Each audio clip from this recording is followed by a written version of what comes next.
I'm talking about putting something of substance together. I'm talking about the people that hurt you. I'm talking about violence.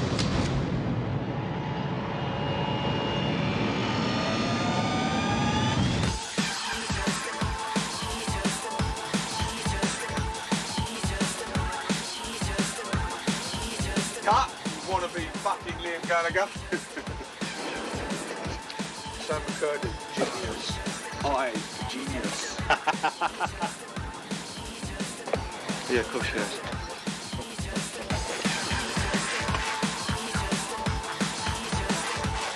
Hey! Fucking Irish cunt!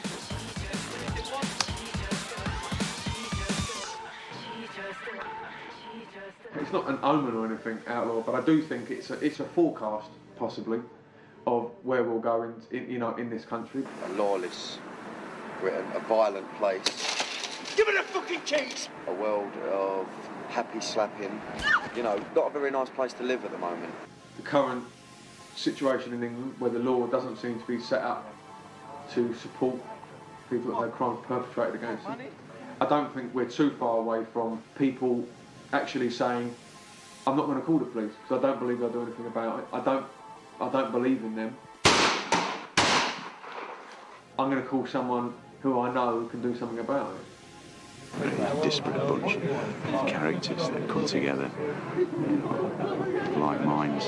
So they form a vigilante group in order to wreak revenge on their perpetrators of the various crimes. Well, Outlaw is about whatever people see it and they take from it.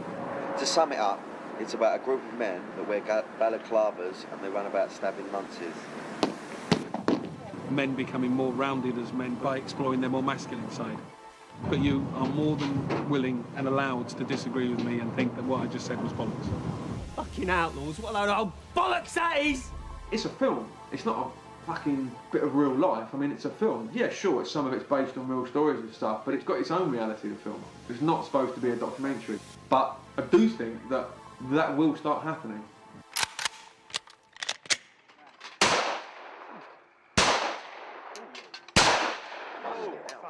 Chrissy Bryant, isn't it? It's in the blood. Nothing left. No. Fucking hell. Over the top of it. Hey, you're the only one that didn't fucking hit nothing. What a cunt. Oh, no. I don't know when I got it right and when I got it wrong. I don't know what the difference was. No. Well, at least you fucking hit something. I didn't hit fuck all.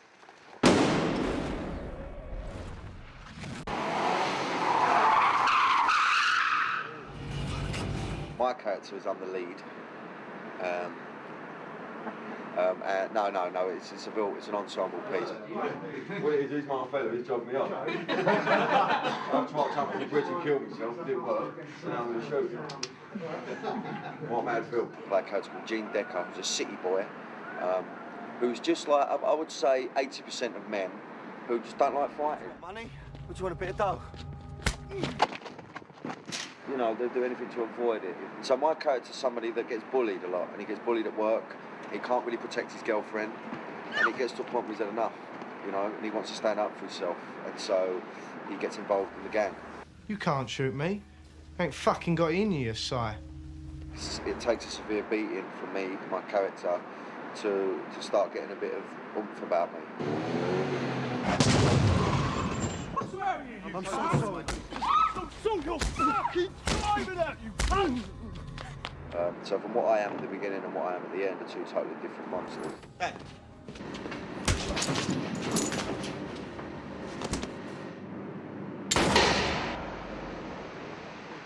A lot of potential for this to go wrong, scene like this. Exactly, there's only two people. It's a shame he's got 4 more weeks on set, otherwise I'd let the cunt die. I mean, I hate the cunt, personally. 4 films together and he's done nothing but fucking moan, drive me mad and bore me to tears. Fucking love it. He's ugly cunt and all. So I'd like to see the cunt die. Personally, I'd like to hang him, but safety first. Ah, Marmite sandwiches, top boy. You all right, Dan? Come on, let's go now. Let's go now. Yeah. Cut and blood. Money. Oh, shit you. Brilliant, baby. Cheers for that, Danny. Fucking don't be silly, man. Listen, Good boy. Fucking good. I'm chuffed with it. Really good. No, I'm chuffed. Yeah. I'm right to the fucking front of Yeah, this you're film. fucking Londoner, didn't you? You ain't no cunt. He's a Millwall supporter. He's fucking bang on. He ain't no fucking West Ham cunt.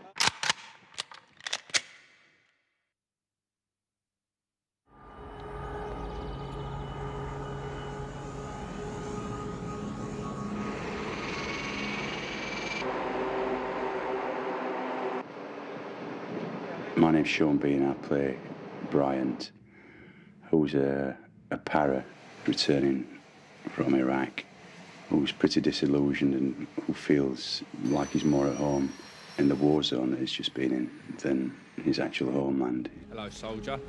Oi, oi. He feels lost when he arrives home. His wife's been unfaithful.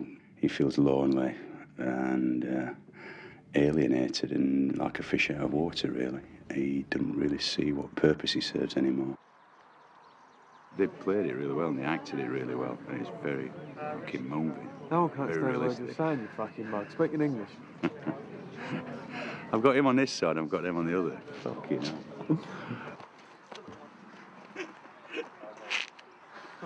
How's you passing the boys? Meeting Nick, really, was the biggest sort of impact that was made on me. That was what excited me more than anything else.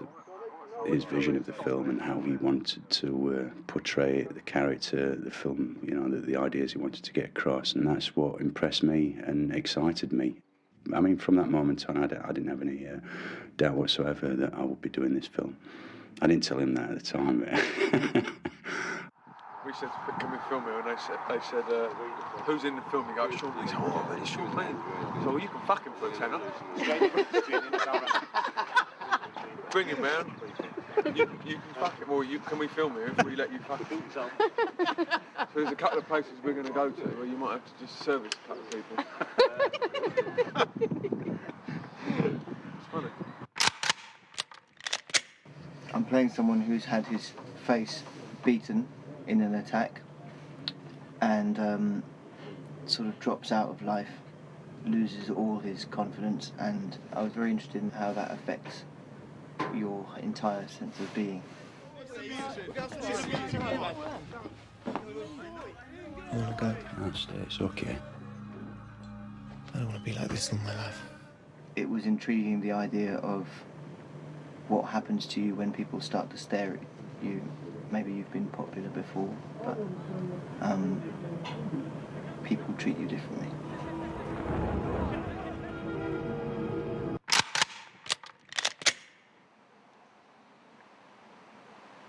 Brilliant actor, one weird cunt though. Which is my best side? Hang on, let's get this right. What do you reckon? Do you think I should? See both sides? So should we veer that side, or shall I? That Something like that. Yeah, that's That good. works. That's good.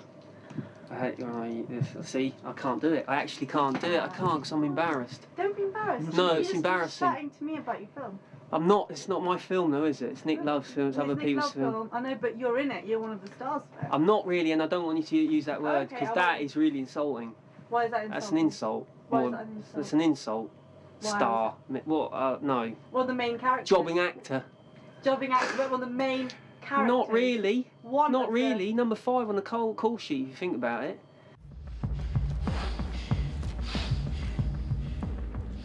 You know, you got the bag puss first, very important man. Young Tom, the second, very good at his job. They're a very important part of the team. And the bomber, Mr. Harris, has beat the cunt out of them. Bless them.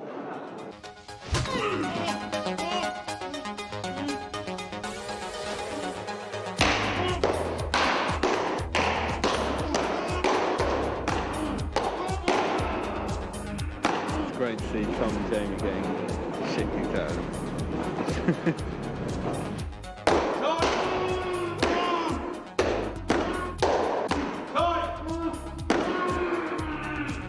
Well, bless him, bag puss. He's still shouting out checks and all that under his hood. But probably one of the most brutal scenes I've been. Shut up!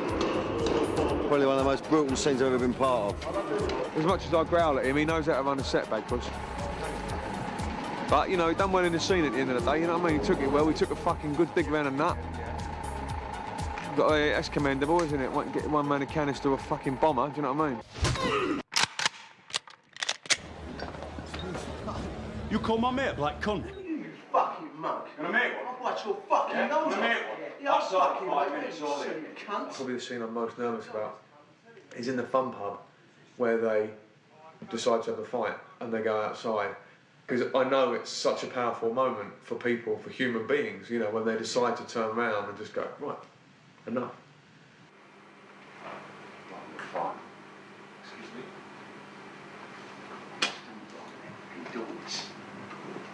Don't fucking walk away. You know, for those characters to get to that point, it's exhilarating, do you know what I mean? And to see them walk out of that pub, you know, onto that sort of little desolate sort of back street, and you'll be able to hear the on the pub wall, still out the thing and stuff, and you'll have those kids over all going, come on in, how do you fucking want it? And then just that, I mean, the more I think about it, what's going to happen in that scene is it's going to be less and less of a fight. They're just going to get annihilated, they're going to get steamrolled, do you know what I mean? Because the blokes I've got coming down to play the thugs, they're the real thing. And they would steamroll this lot. I mean, the amount of people that said to me when you read that script that you think that they're going to somehow win the fight, and the fact that it just happens very quickly and they get beaten up is so good. Because that's the reality of it.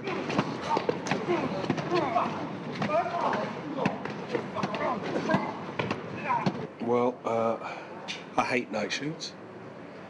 And, but this one's quite a good night shoot because I get headbutted and then I get the shit kicked out of me. But I don't have to break sweat, so that's always a good day.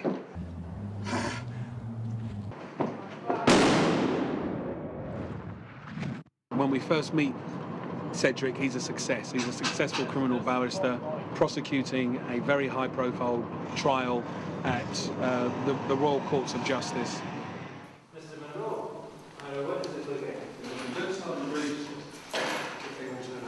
What attracted me to Cedric was trying to bring that animal to life without patronising him, looking down on him, or making him unreal.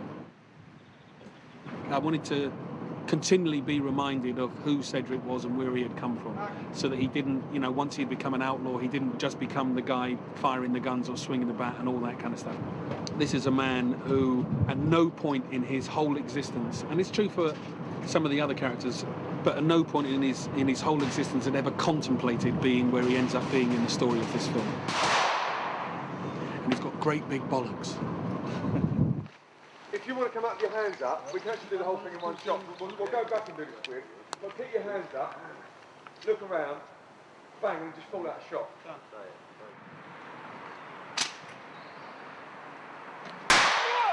Oh, he died well. Lovely, Len. Beautiful, Stuart. Thank you very much. That was a fucking one-take wonder. Oi, film.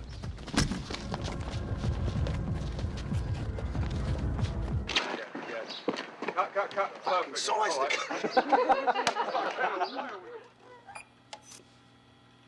I'm Bob Hoskins and I play Walter Lewis in Outlaw.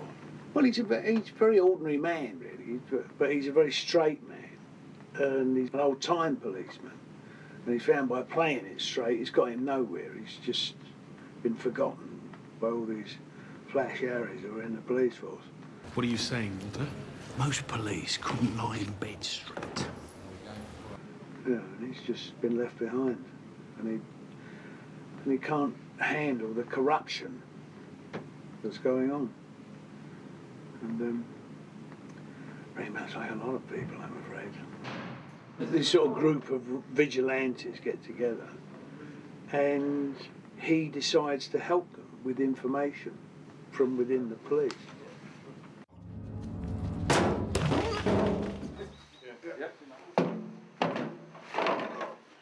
Oh. And then do you want to see him drop as well? Or? Yeah, I'd like to see him drop, yeah.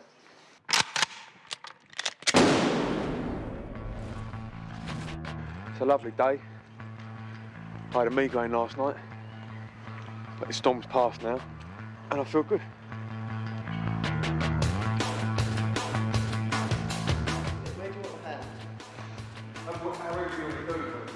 don't normally do them.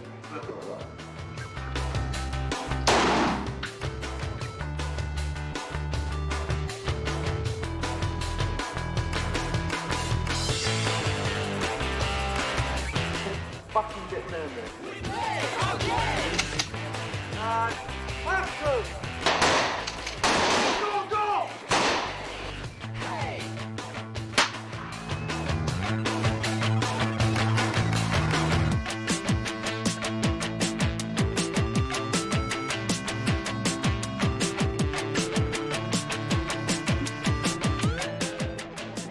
Champ got only women, no men.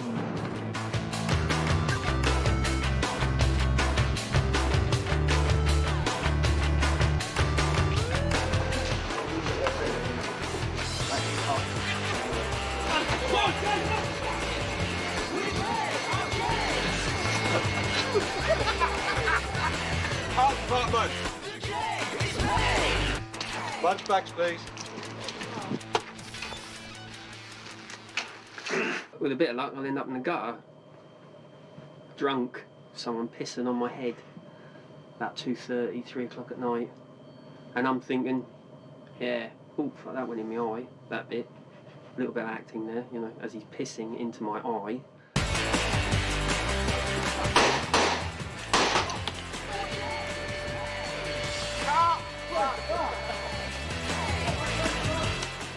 I'm going to pack the film going up. I'm just going to try and become a nonce full time. Extraordinary scenes indeed.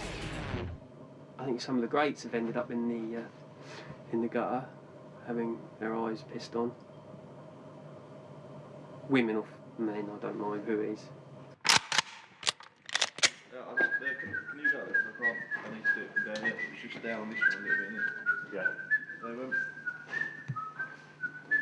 Oh, that.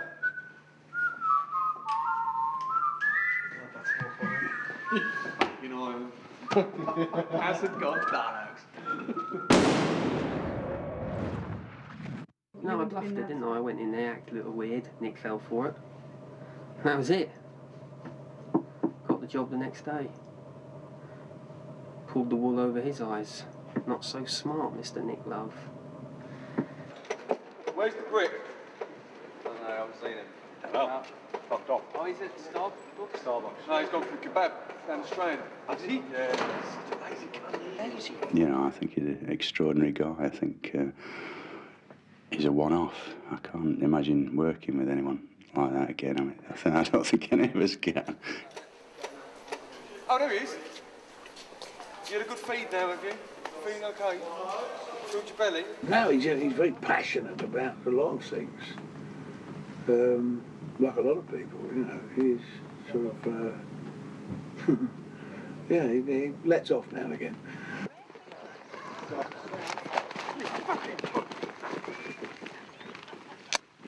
Who would win a fight between Nick Love and Guy Ritchie? Depends how dark it was, because Guy's a bit of a karate guy, but I think Nick would probably fuck him up because Nick would come at it dirty.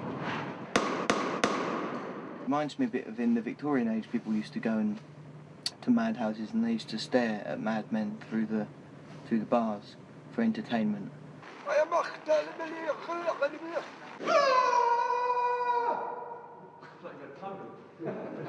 Nick is like that, but he's also incredibly good at what he does, so it's a bit like a madman who's really good at basket weaving or whatever filmmaking. I don't know if he makes baskets. Maybe he does. I don't know. Probably does, actually. He shoots people. Not people, sorry, he doesn't shoot people. Well, he might do, actually.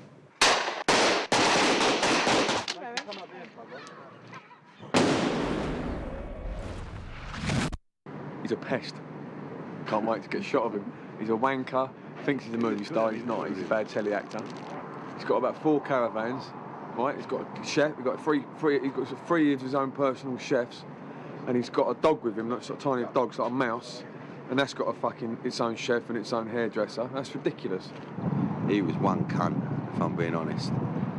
I mean, it's a real relief for me. I mean, the job starts now for me now that he's fucked off. You know, I got sent some cream to help me with my scars, and it arrived in the makeup trailer, and Sean got very jealous, and he demanded that they send him a bigger box than I'd got. But he actually got a smaller box, and he got quite upset. Quite a spiteful man, a man with a lot of venom, a lot of bitterness, you know.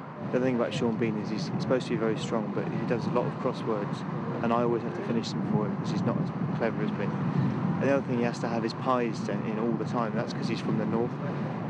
Apart from that, he's all right. He's all right. I'm joking, he's lovely. It's a shame, you know. Nah, he's a legend. That's all a joke. He's a fucking legend. Yeah, everyone's really sad. No, but I'll miss him. Not a lot, but I'll miss him. He's come in and he's taken it to another level. He's done he knows he's done the performance of his lifetime.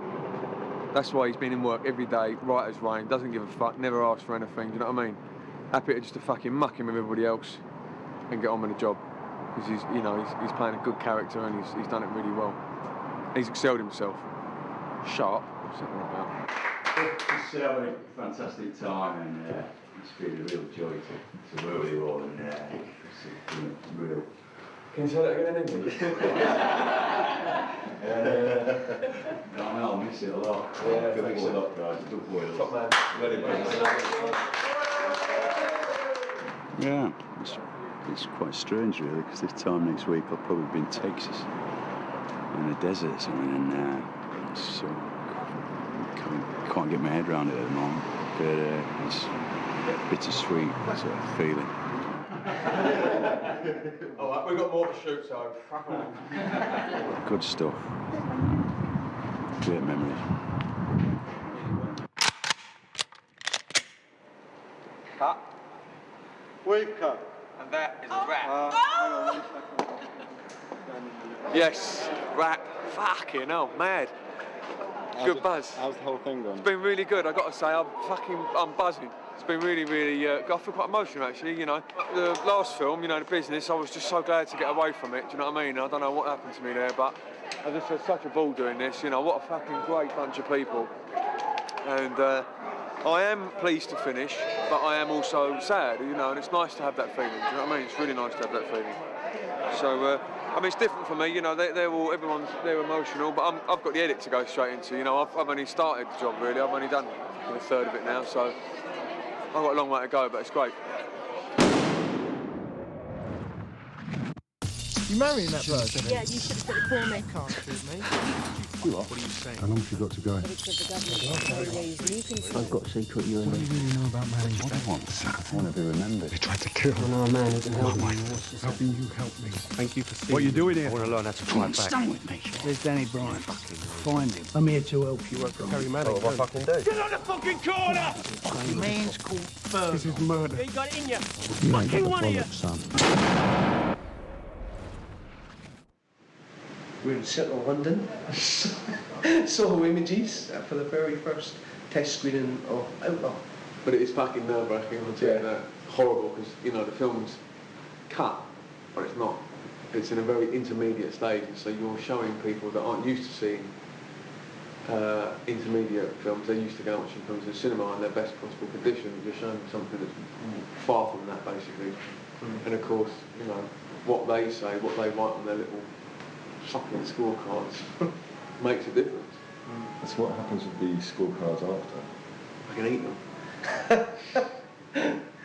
They're analysed in terms of, do we need to alter the picture? You know, is there any feedback on the music? Is there any feedback on, you know, how we're going to market it? Would they recommend it to their friends? So there's a lot of data. You know, ultimately what those 28 people say is going to have some bearing on how the film's going to be released, what the confidence is like behind it, you know. Yeah. If it scores 40%, how far are they going to get the fucking horrors? You know, but if it scores 80%, how far are they going to go, fucking hell, we've got a hit on our hands. So it does have a bearing. You work for Terry Manning, don't you? So what do I fucking do? I have a message for him. What's that then?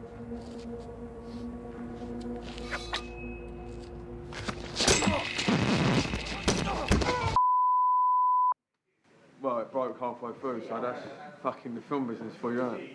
I just had to apologise. I threatened to stab the projectionist. Say sorry. But, he's alright. Yeah, I mean, what do you fucking do about that? It's the game we're in, isn't it? It really is the game we're in. We're in that fucking deep, mate. Do you know what the beauty is I'm so stressed out, I've actually let go. Do you know what I mean? I'm just so wired. I'm just like, what am I going to do? What else can you do? What are you going to do? What else can you do? Just laugh at yourself, because I'm a ridiculous cunt. Even more ridiculous, and he's fasting. And a freak. He's a fasting freak. He hasn't eaten for 5 days. State of him. Like a fucking rag and bone man.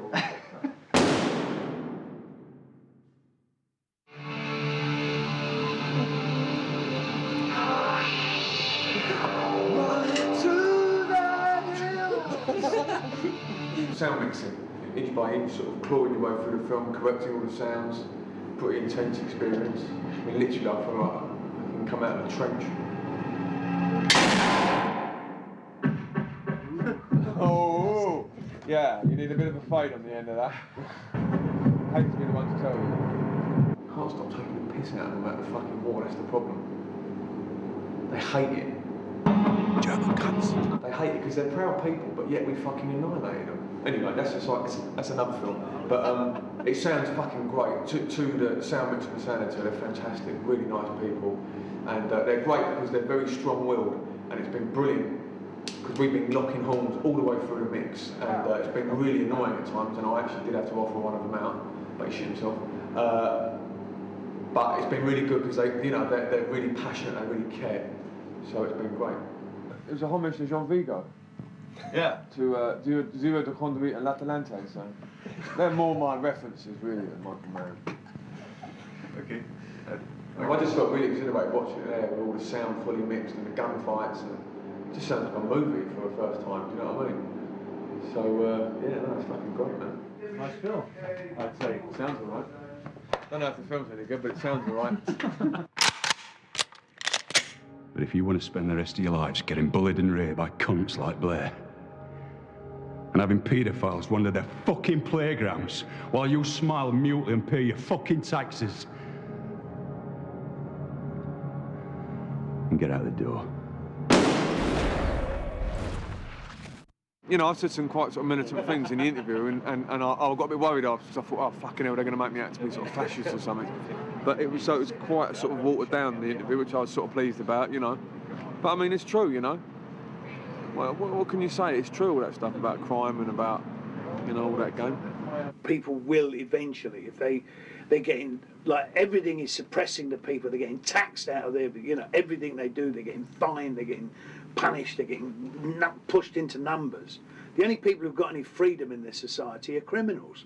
Pick up a paper or go in a pub or talk to anybody, and that's the research. It's been talked about all the time. It's been mentioned all the time. People are very aware of it socially and politically, and that was, you know, I think it's with us. You know, you've only got to reflect what's actually happening. I thought the photograph of me was a bit small though, if I'm honest. They could have had a fucking close-up rather than using some shot from 110 yards, mate. Make me look like a fucking skinny cunt. No, it's not. I'm not a sort of political filmmaker, but the film itself is by nature quite political, just because of the fact it's about people that take the law into their own hands. You can sense that some of the people in England that have seen it think it's dangerous already, do you know what I mean? And it's like, you shouldn't make films like that, they're propaganda, you know, you shouldn't be stirring up hornets' nest. Make a fucking love story, do you know what I mean? But I can sense that, and people already said that to me, you know. I'm interested in our heritage, our country, our culture, you know, that's what interests me. I much more work in the vein of Alan Clark, who was, I mean, weirdly, someone like Alan Clark was the reason I got into making films.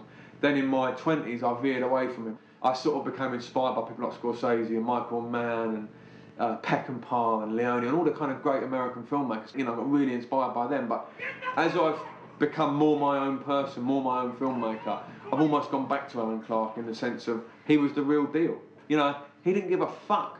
He was an English filmmaker who was interested in what's happening in this country. He realised he had a mouthpiece, and he was interested in speaking to people like me and you, our generations, and informing us and educating us and entertaining us, posing questions. That's where I'm going, you know, and it wouldn't surprise me if I go more and more radical, do you know what I mean? I mean, some of the shit that's whirling around in my mind about the next films I want to make, you know, they're getting more and more left field and darker and, you know, murkier, but fuck it, if you've got the soapbox, man, shout from it. So this is a film where you can get the people involved in it. Come on, man. The everyman. The everyman. Yeah. We thank you. from the Straight bottom. man, gay man, China man. We could have done it without you. Bit racist, isn't it? No, we could have done it without you. No, China man. It's not. No, it's not like I'm saying coffee pickers or something, is it? I'll thank you with all my heart. All right? Behave your fucking self.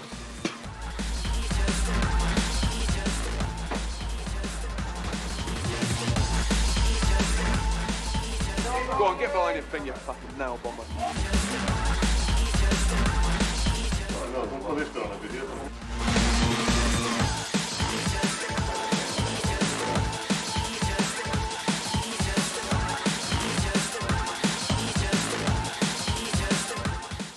Ta-ta.